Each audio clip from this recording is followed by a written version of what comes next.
नमस्कार। आज हम चर्चा करेंगे नवरात्रों के बारे में। नवरात्रे 2022 कब शुरू हो रहे हैं? 2022 में चैत्र नवरात्रा जो है 2 अप्रैल से शुरू होकर 11 अप्रैल तक रहेंगे और नवरात्रे बहुत ही शुभ माने जाते हैं। माता के नवरात्रे, मैं ये बताना चाहता हूँ कि नवरात्रों को आप जैसे ऋषि मुनियों के समय से हम देखते आ रहे हैं, सुनते आ रहे हैं और उनको उपयोग में भी ला रहे हैं। कैसे? अगर हम देखें नवरात्रों के फायदे, उसमें व्रत भी रखते हैं कई लोग, काफ़ी रखते हैं। ये जो है नवरात्र जब आते हैं तो यहाँ पे ऋतु का संधि योग बनता है। तो उसको संधि योग को क्या कहते हैं कि जैसे मौसम बदल के सर्दी से फिर बसंत ऋतु आती है, ये उसमें जब ऋतु परिवर्तन होता है, ऋतु संधि होती है, तो वो परिवर्तन के समय पे क्या है कि प्रवृत्तियाँ चेंज हो जाती, कफ प्रवृत्ति है वो चेंज हो बढ़ती है। ऐसे समय में मौसम के साथ शरीर पे भी प्रभाव आते हैं, जिससे कई बीमारियां भी बनती हैं। आपने देखा होगा कि जुखाम, आँखों के रोग, पेट के रोग, मतलब इस तरह की चीज़ें पैदा होनी शुरू हो जाती हैं जब ऋतु परिवर्तन होता है। ऐसे समय में संधि योग होता है, ऋतु संधि योग। तो ये भी एक साइंटिफिक सिस्टम है कि उस ऐसे समय में उपवास रख के या फिर माताओं की पूजा करके या फिर अपने शरीर की शुद्धि करके जो है किसी भी तरह से हम जो है अपने शरीर का ध्यान रखें और उससे शरीर को स्वस्थ रखें। चलिए, ये तो बात थी एक साइंस के हिसाब से कि नवरात्रे ऐसे। अब देखिए, जो ये नवरात्रे शुरू हो रहे हैं उसको मैं दूसरे सिस्टम पे भी ले जा रहा हूँ, एस्ट्रोलॉजी से संबंधित। जब ये नवरात्रे शुरू होंगे 2 अप्रैल को, उस दिन चंद्रमा मेष राशि में संचार कर रहे होंगे और जिस दिन ये नवरात्रे खत्म होंगे 11 अप्रैल को, उस दिन चंद्रमा कर्क राशि में संचार कर रहे होंगे। यानी कि 4 राशियों का संचार होगा चंद्रमा का। और मंगल ग्रह भी 8 अप्रैल को जो है वो कुंभ राशि में संचार करेंगे मकर राशि से, जहाँ पर पहले से ही संचार कर रहे हैं जुपिटर और वीनस, यानी कि बृहस्पति और शुक्र प्लैनेट भी। तो यहाँ भी 3 ग्रहों का संयोग होगा। अब माताओं का जहाँ नाम आ गया, शैलपुत्री से शुरू होता है और माँ सिद्धिदात्री पे जो है नवरात्र खत्म होते हैं।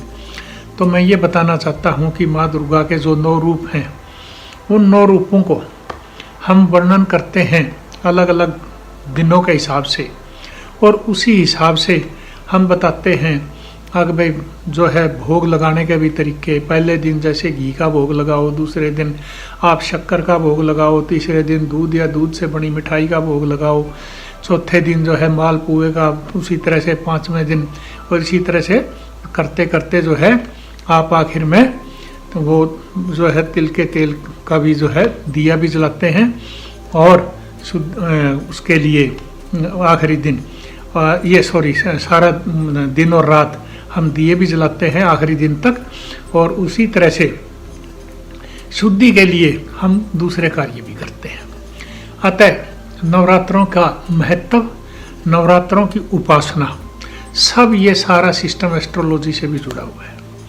तो इसमें 2 फीमेल प्लैनेट है, चंद्रमा और शुक्र, जो माता के रूप, स्त्री का रूप, लक्ष्मी का रूप, सभी देवियों के रूप में हम इनको मानते हैं।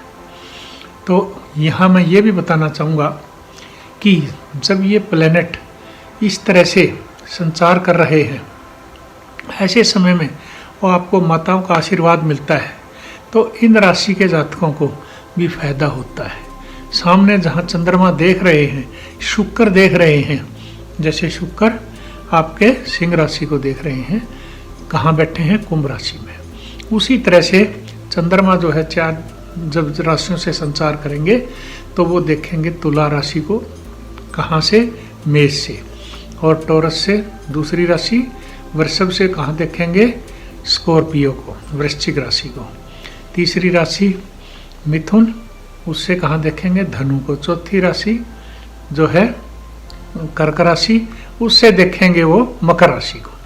यानी कि जहाँ देखेंगे वहाँ भी फायदा, जहाँ रहेंगे वहाँ भी फायदा।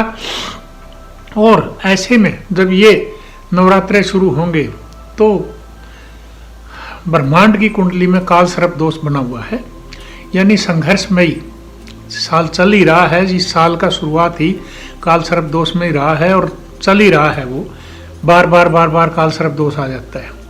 तो इस तरह से संघर्षमयी यानी कि जीवन चल रहा है, मगर इन माताओं के आशीर्वाद से ये जीवन भी सफल होगा।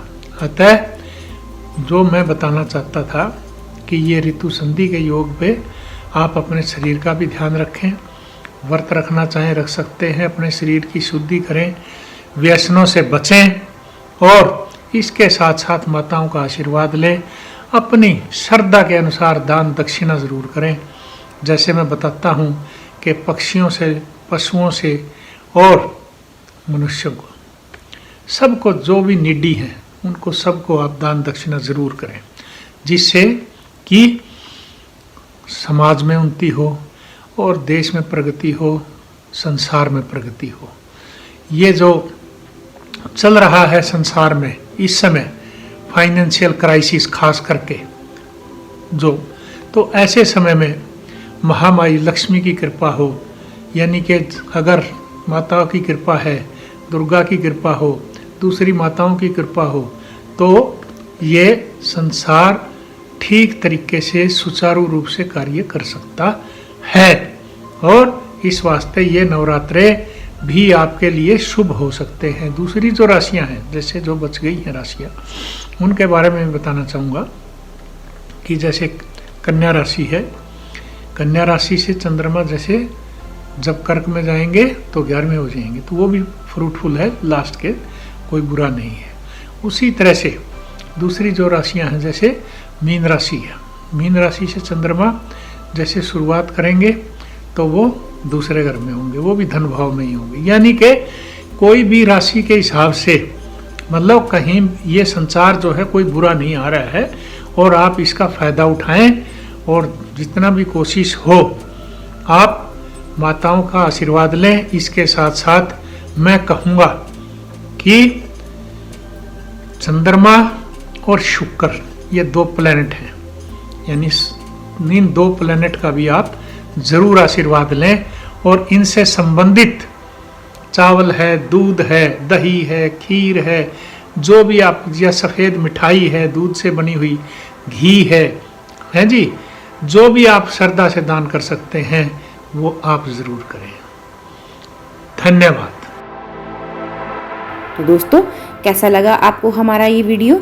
हमारे कमेंट बॉक्स में ज़रूर लिखें और इसी तरह की और अधिक जानकारियों से जुड़े रहने के लिए हमारे चैनल को सब्सक्राइब करें और लेटेस्ट अपडेट के लिए बेल आइकन को ज़रूर दबाएं।